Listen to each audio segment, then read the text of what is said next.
नमस्कार फ्रेंड्स, स्वागत है आपका हमारे यूट्यूब चैनल जादौन एजुकेशन में। डेली न्यूज़ एनालिसिस की आज तारीख है 11 जुलाई और आज का हमारा टॉपिक है जम्मू कश्मीर में G20 समिट पर उत्पन्न विवाद।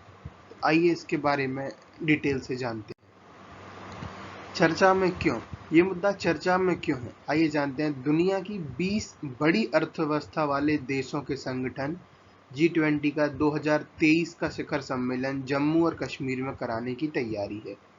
ठीक है, इसके लिए जम्मू कश्मीर सरकार ने 23 जून को एक 5 सदस्यीय समिति का गठन किया था।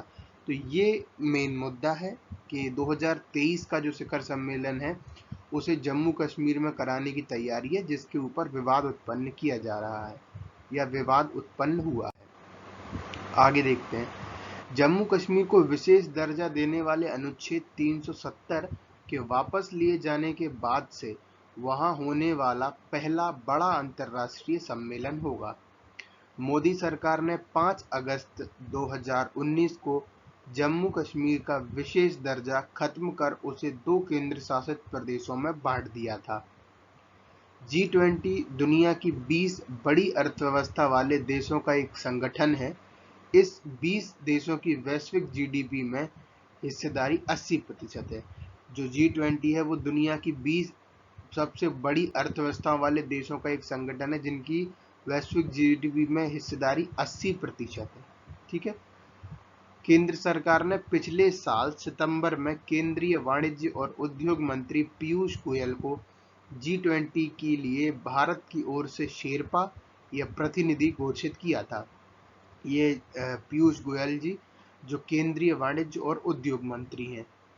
आगे देखते हैं। जम्मू कश्मीर में G20 सम्मेलन को लेकर आपत्तियां, मतलब आपत्तियों से अर्थात यह है कि जम्मू कश्मीर में G20 सम्मेलन होने से परेशानियां किन किन देशों को परेशानियां हैं और क्या परेशानियां हैं। तो आइए देखते हैं। 1 दिसंबर 2022 से 30 नवंबर 2023 तक G20 की अध्यक्षता भारत के पास है और इसी वजह से अगले साल भारत को G20 शिखर सम्मेलन की मेजबानी करनी है। 23 जून को केंद्र शासित प्रदेश जम्मू कश्मीर की ओर से G20 के लिए एक कमेटी बनाने का आदेश जारी किया गया था। इसमें प्रदेश के हाउसिंग और शहरी विकास विभाग के प्रधान सचिव को इस कमेटी का चेयरमैन बनाया गया था। ठीक है, तो जम्मू कश्मीर में क्यों हो रहा है ये G20 समिट? इसका रीजन है कि 1 दिसंबर 2022 से 30 नवंबर 2023 तक G20 की अध्यक्षता भारत के पास है। ठीक है, और इसीलिए जो इसकी मेजबानी है ये भारत करेगा और इसी के मद्देनजर 23 जून को केंद्र शासित प्रदेश जम्मू कश्मीर की ओर से इसमें एक कमेटी बनाने के आदेश दिए गए और हाउसिंग और शहरी विकास विभाग के जो प्रधान सचिव हो उनको इस कमेटी का चेयरमैन बनाया गया। आगे देखते हैं। समाचार एजेंसी पीटीआई के अनुसार यह कमेटी 4 जून को विदेश मंत्रालय की ओर से मिले निर्देश के आधार पर बनाई गई थी। जम्मू कश्मीर केंद्र शासित प्रदेश के सरकारी आदेश में ये कहा गया था कि इस कमेटी के गठन की मंजूरी दी जाती है और केंद्र शासित प्रदेश में G20 समिट के आयोजन को लेकर यह कमेटी समन्वय का कार्य करेगी। इस आदेश पर जम्मू कश्मीर के जनरल एडमिनिस्ट्रेटिव डिपार्टमेंट के प्रधान सचिव मनोज कुमार द्विवेदी का हस्ताक्षर। कई लोगों ने जम्मू कश्मीर में G20 समिट करने की पहल का स्वागत किया है और इसे रणनीतिक कदम बताया है, लेकिन अब इसे लेकर विवाद उत्पन्न हो गया है। सबसे पहले इस पर पाकिस्तान ने आपत्ति जताई है। ये पाकिस्तान का आपत्ति जताना एक स्वाभाविक है। तो आइए देखते हैं क्या आपत्तियां हैं। पाकिस्तान के बाद चीन ने भी आपत्ति जताई है, तो चलिए देखते हैं। पाकिस्तान ने 26 जून को भारत की इस पहल को खारिज करते हुए कहा था कि जम्मू कश्मीर अंतर्राष्ट्रीय स्तर पर स्वीकार्य विवादित इलाका है। मतलब जब पाकिस्तान के अनुसार जम्मू कश्मीर अंतर्राष्ट्रीय स्तर पर विवादित इलाका है। पाकिस्तानी विदेश मंत्रालय के प्रवक्ता आसिम इफ्तिखार ने कहा, पिछले 7 दशकों से संयुक्त राष्ट्र सुरक्षा परिषद में यह अधूरा एजेंडा है और अंतर्राष्ट्रीय समुदाय जम्मू कश्मीर के विवादित क्षेत्र होने के बावजूद इस समिट के लिए तैयार नहीं हो सकता। भारत में पाकिस्तान के उच्चायुक्त रहे अब्दुल बासित का कहना है कि भारत ने बहुत ही चालाकी से G20 की योजना बनाई है और पाकिस्तान को बहुत ही सावधानी से इस पर आगे बढ़ना होगा।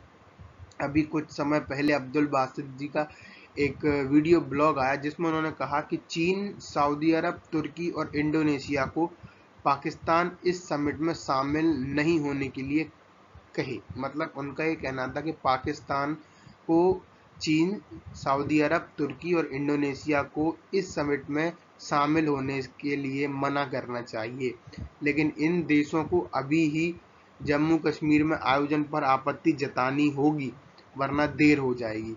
भारत इसमें खाड़ी के कई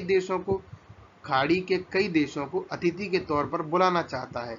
यूएई के बारे में तो सबको पता है। पिछले भी महीने यूएई के राष्ट्रपति खुद पीएम मोदी के स्वागत में एयरपोर्ट पर खड़े थे। अगर पाकिस्तान जम्मू कश्मीर में इसे होने से नहीं रोक पाता है तो एक बड़ा झटका होगा। ये चीन के विदेश मंत्रालय के प्रवक्ता, तो आइए इनकी राय जानते हैं। इन्होंने क्या कहा? 30 जून को मेक्सिको के MSTV ने चीनी विदेश मंत्रालय के प्रवक्ता चाओ लिजियान की दैनिक प्रेस कॉन्फ्रेंस में सवाल पूछा कि भारत 2023 में G20 समिट विवादित क्षेत्र जम्मू कश्मीर में कराने की योजना बना रहा है। भारत की इस योजना का पाकिस्तान ने विरोध किया है। चीन की इस पर क्या राय है? इनका जवाब मैं बताता हूँ। इस सवाल के जवाब में चीनी विदेश मंत्रालय के प्रवक्ता ने कहा कि हम जो भी इस समय गतिविधियां हो रही हैं हम उनको नोट कर रहे हैं। जम्मू कश्मीर पर चीन का जो रुख है वो स्पष्ट है और उसमें कोई बदलाव नहीं है। कश्मीर का मुद्दा काफी पहले से ही विवादित है और इसका समाधान UN charter, UN security council के प्रस्ताव के साथ एक द्विपक्षीय समझौते के जरिए होना चाहिए। दोनों पक्षों को कुछ भी एक तरफा करने से बचना चाहिए जिससे स्थिति जटिल होती है। संवाद के जरिए इसका समाधान खोजना चाहिए। यह क्षेत्रीय शांति और स्थिरता के लिए काफी जरूरी है।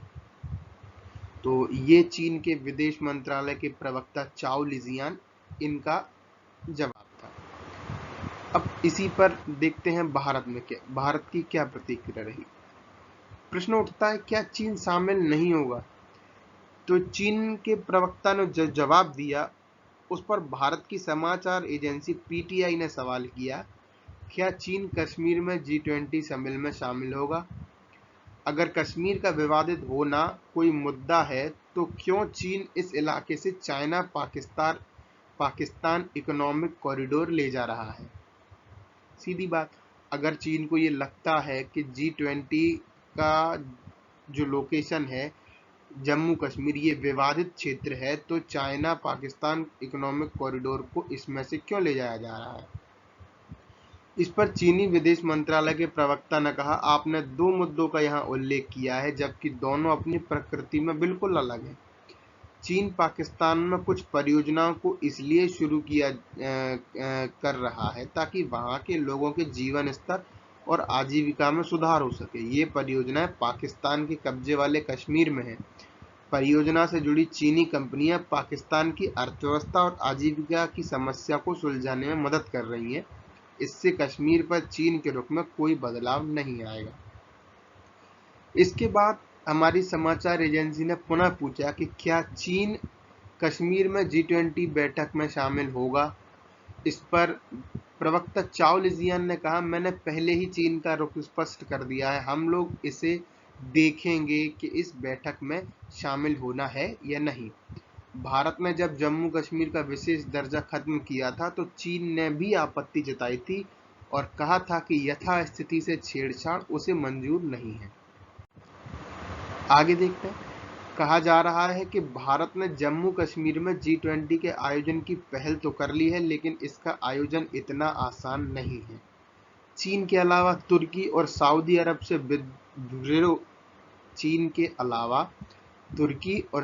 अरब से विरोध की होने की बात कही जा रही है। पाकिस्तान की न्यूज़ वेबसाइट एक्सप्रेस ट्रिब्यून के अनुसार पाकिस्तान की आपत्ति के बाद चीन, तुर्की और सऊदी अरब को भी जम्मू कश्मीर में G20 सम्मेलन के आयोजन पर ऐतराज है। इसके अलावा पाकिस्तान अमेरिका, ब्रिटेन और G20 के अन्य सदस्यों से भी इसको लेकर बात करेगा।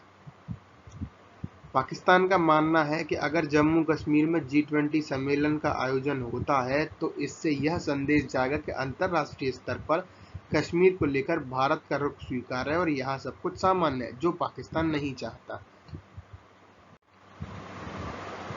आगे देखते हैं। सऊदी अरब समेत खाड़ी के कई देशों में भारत के राजदूत रहे तमलीज अहमद कहते हैं कि भारत को पूरा अधिकार है कि वह G20 समिट अपने किसी भी इलाके में कराए। तमलीज अहमद ने कहा, जम्मू कश्मीर जो भारत के हिस्से में उस पर कोई विवाद नहीं है, यह हमारा संप्रभु इलाका है। विवाद तो पाकिस्तान के कब्जे वाले कश्मीर को लेकर है। मुझे नहीं लगता कि सऊदी अरब और तुर्की को जम्मू कश्मीर में G20 समिट के सम्मेलन से आयोजन से कोई भी दिक्कत होनी चाहिए।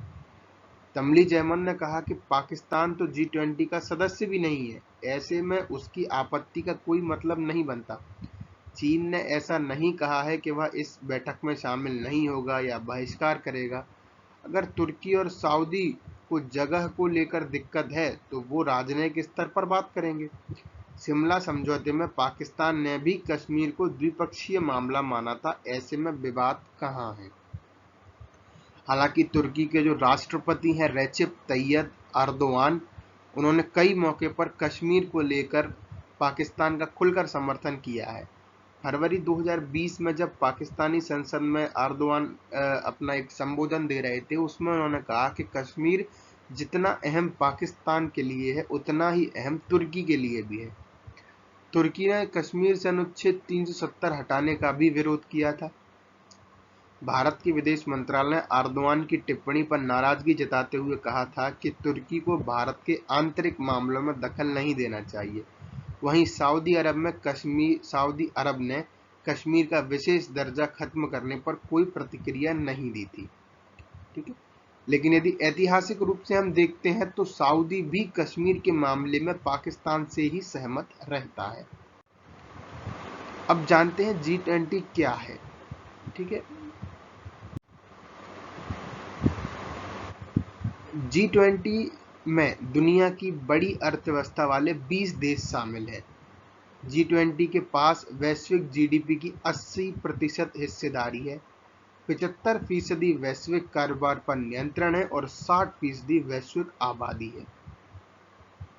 G20 1999 में बना था और तब से ही भारत इसका सदस्य है।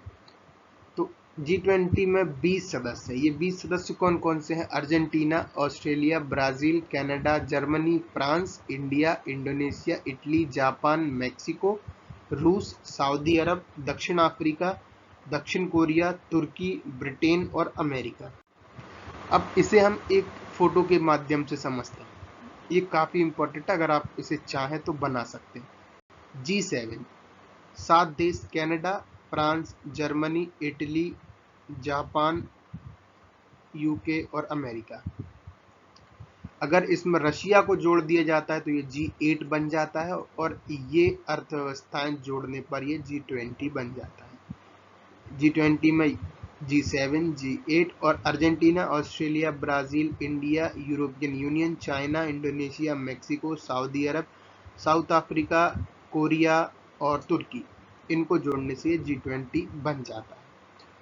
तो आज की वीडियो में इतना ही। अगर आपको ये वीडियो अच्छी लगी और आपको ये वीडियो पसंद आई तो अपने दोस्तों के साथ शेयर करें, चैनल को सब्सक्राइब करें और बेल आइकन को दबाएं, जिससे आने वाली सभी वीडियोस की नोटिफिकेशंस आपको तुरंत मिल सके।